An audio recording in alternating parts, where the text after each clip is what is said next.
G'day everybody. I want to talk about an incident by the fire.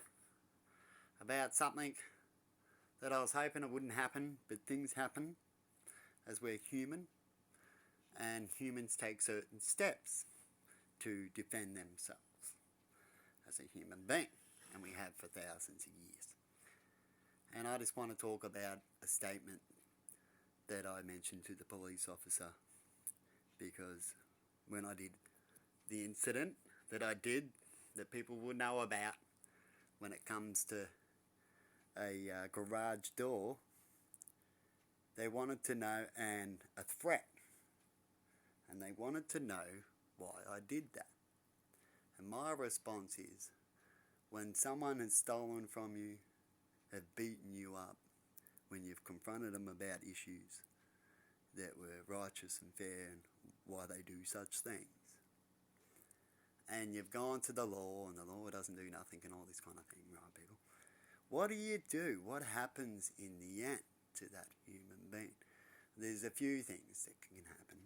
Is that they can break down and give up, or they retaliate, and they can retaliate as in really retaliate, go out and go spastic and all that kind of stuff, or they can at least, first retaliation, instead of hiding away, is to talk back, is to see how far they are, how things are. And the best way to do that when someone's done such things to you is to approach them, give them one more warning to do the right thing, of course, and then go from there, right? And you start off with threats, like everyone knows when it comes to a fight. You start saying words, right? Fuck you, rah, rah, rah, rah. And you see that hopefully they might fix the problem that you're getting upset with threats and stuff like that, eh? And then if that doesn't work, then it sometimes gets to the push and shove kind of thing. We used to do that a lot in high school, push and shove, come on, because they're trying to intimidate, right? Or they come right up in your face and stuff like that. But the face one's not too bad, because that people can avoid, that you all got to learn to avoid, because it's just in your face, it's just words. But the shoving, I understand the shoving thing can really annoy, or after someone's beaten you up, of what you can feel, because you've been abused and no one cares about it, right? And that can happen a lot when you're a kid, in bully fights and behind school, and people had no evidence, and so fights used to continue after that to deal with the problem, because the police couldn't deal with it and the parents don't want to deal with it, and so kids end up having all these bully fights, right? And we deal with it. And if people don't believe that happens, then they're in the wrong reality. That's the reality that happens. And it's the same thing when we get older. It's a similar thing, isn't it?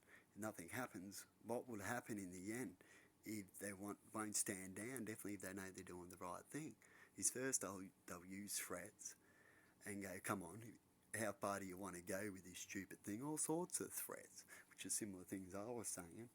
And then they can do another threat. If you're a tester like me, you might just do a threat just to find out how they would retaliate, right? By saying, oh, want me to bring someone around, or something like that. There's lots of things. I don't want to say too much, because in Australia they like to use words against you really bad.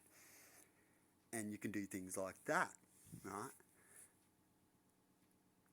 But when it comes to that day, when you're angry, I was angry that day. I got to a point where, you're frustrated. And like I said, as human beings, you get to such a point.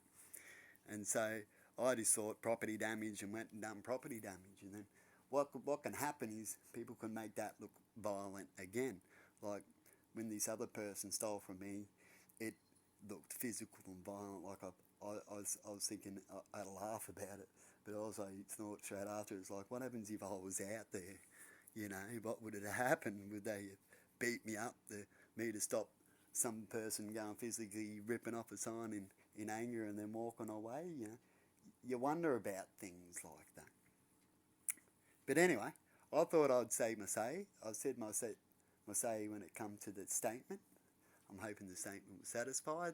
They do like to try to repeat your statement, but I end up going no comment after, when it come to I had what I had to say, and I had nothing more to say except try to say my say leading up to that incident, but they didn't want that. and say if they just want any more about the incident, they'll pretty much have me say and don't need a repeat about it. Just like I'm having my say now about what do you think would happen? What would you do? What's the normal human outcome? And because we have these normal human outcomes, we try to prevent these things from coming up to that outcome. And that's why we have police officers and certain things to step in and make things happen instead of everything being caught. Like when a thief steals from you and you had all the evidence in the world, like a shop does, people. If you steal from the shopper, they'll call the cops and come and get you, definitely, if you're trying to ignore it and run away. And they'll come and get you instantly because they've got you on camera and they know who you are. But when the people do the same thing and try to do the same thing, we get nothing. We don't even get a police officer telling you they're on the case or anything. We get nothing. I'll put in a report, and that's exactly what I get. And it makes you feel like, where's the justice, doesn't it? It really does. And then when you got all that, imagine you get no justice. But then they like to throw everything at you when it comes to just physical words. You've never touched a person, but these people that you haven't got justice on has physically touched you and other things too, and use words against you, always words and stories, and which is a very easy thing to do for people who want to do the wrong thing. They use a lot of words and stuff like that. What would you think would happen? It's just a natural thing, isn't it? For people to do such actions. That's why police officers are going to learn when it comes to words and stuff like that, is you always got to check up why that incident happened. They need to go back a little bit, and as far as I'm concerned, just to know about them. Definitely if they're going to make a decision, like an officer's made a decision on me as being a dangerous man when I'm not, because he didn't want to know who I was beforehand. He just wanted to know the incident. And I feel that way of policing is wrong. That's my opinion. Let me know in comments what you think of that, people. And you watch movies and you see big long interviews and stuff like that where they want to know more, but I guess that's the police officer. It's up to their discretion when it comes to those interviews that we think that happen all the time.